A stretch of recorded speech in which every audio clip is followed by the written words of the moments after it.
အားလုံးပဲမင်္ဂလာပါဒီနေ့မှာတော့ crispy Vietnamese pancake စားမယ်ဒီမုံကိုတော့ banh xe လို့ခေါ်ပါတယ်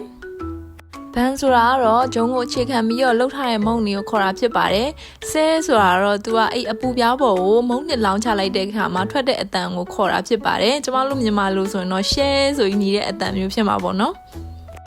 ဒါကတော့ကျမပစွန်းနဲ့မှာထားတာပဲဖြစ်ပါတယ်ဒီထဲမှာဆိုလို့ရှိရင်တော့ပဲပင်ပေါက်ရဲ့ကြက်သွန်မိတ်လေးလည်းပါပါတယ်ဒါကတော့မြေပဲနဲ့လှုပ်ထားတဲ့ sauce လေးပါဗီယက်နမ်တောင်ပိုင်းမှာဆိုလို့ရှိရင်ငါးနဲ့လှုပ်ထားတဲ့ sauce ပေးတယ်လို့ပြောပါတယ်ဒါဒီဆိုင်လေးကတော့မြေပဲ sauce လေးပေးတာပါပြီးတော့ကျတော့သူကအသီးရွက်လေးတွေပါတယ်ဒီမုံကဒီတိုင်းစားရအောင်မဟုတ်ဘူးပေါ့နော်ဒီလိုမျိုး rice paper နဲ့လိပ်ပြီးစားရတာဖြစ်ပါတယ်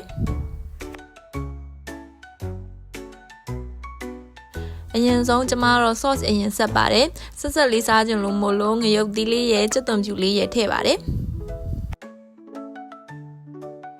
ပြီးတော့ကျတော့ကျမဘန်ဆဲကို3ပိုင်းပိုင်းလိုက်တယ်ပေါ့နော်ပြလို့ရှိရင်တော့ rice paper နဲ့လိပ်စားမှာဖြစ်ပါတယ်ဒီဆိုင်က rice paper နည်းနည်းပါတော့ကျတော့ကျမနှစ်ထပ်ခံပြီးတော့လိပ်လိုက်ပါတယ်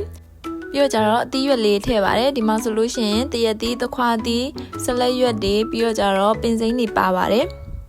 ကျမလေးအရွက်တွေအကုန်လုံးတော့ကြိုက်ပါတယ်ဒါမဲ့လေခုပြထားတဲ့အရွက်ကလေဘာရွက်လဲမသိဘူးဒီရွက်ကိုစားတဲ့အချိန်မှာနန်းတယ်လို့ခံစားရတယ်ပေါ့နော်အဲဒါကြောင့်ကျမတော့ဒီရွက်ကိုထည့်မစားပါဘူး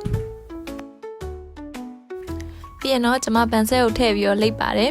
အခုဆိုရင်တော့ကျမလိပ်တာကျွမ်းသွားပြီလို့ပြောရမယ်ပေါ့နော်စောစောလိပ်တုံးကဆိုလို့ရှိရင်ပွားရောင်ရောင်ကြီးနဲ့မလှပါဘူးခုတော့ကြစ်ကြစ်လေးလေးဖြစ်သွားပါပြီသူ့ရဲ့အရာသားလေးဗန်ရှဲကျွတ်ကျွတ်ရွလေးရဲ့ပြီးတော့ကျတော့အသီးရွက်တွေထဲမှာလည်းတရက်သီးပါတော့ကျတော့အရာအချင်းတက်လေးရဲ့မြေပဲ sauce နဲ့တို့စားလိုက်တော့တော်တော်လေးစားကောင်းပါတယ်ပြီးတော့ကျတော့ rice paper ကလည်းမမကြီးမနေဘူးပေါ့နော်သူက sauce နဲ့တို့ပြီးတော့ကျတော့စားလိုက်တဲ့အခါမှာပါဇက်ထက်ရောက်တော့ပျော့သွားပါတယ်